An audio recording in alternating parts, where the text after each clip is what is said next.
Imagine finding a dead body that technically doesn't exist. No name, no records, no identification, and a secret code that the best cryptographers in the world cannot crack. Today is episode 18. We are investigating one of the most baffling cold cases of the Cold War era, the mystery of the Somerton Man. The date is December 1st, 1948. The location is Somerton Beach in Adelaide, Australia. Early in the morning, passersby notice a man lying against the seawall. He looks like he is sleeping.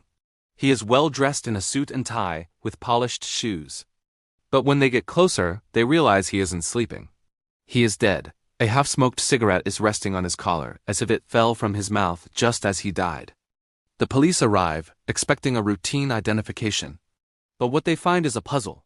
The man has no wallet, no ID card, no keys, and stranger still, every single label on his clothing, his shirt, his tie, his underwear has been carefully cut off with a razor blade.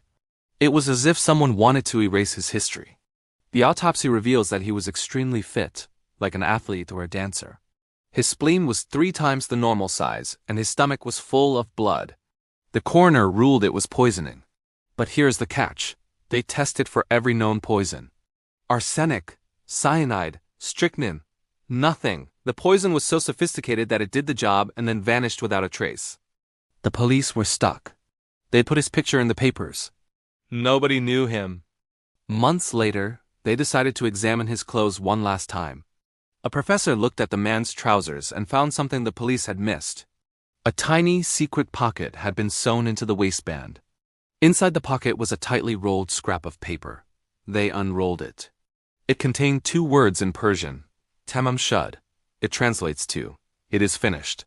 Police realized this scrap was torn from a very rare book of poetry, the Rubaiyat of Omar Khayyam. They launched a nationwide search for the book. Miraculously, a man came forward. He said he found the book tossed into the back seat of his unlocked car near the beach. The last page was torn out. The scrap fit perfectly. But the book held 2 more secrets.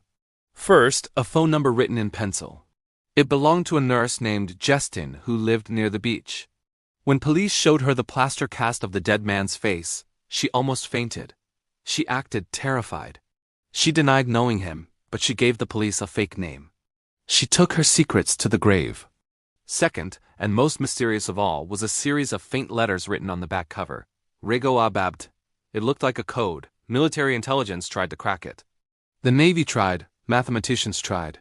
70 years later, no one knows what it means. Was he a Soviet spy killed by his own people? Was he a jilted lover who committed a poetic suicide? Or was he something else entirely? In 2022, DNA analysis finally identified the man as Carl Webb, an electrical engineer. But this only raised more questions. If he was just an engineer, why did he have a secret code? Why were his labels cut off?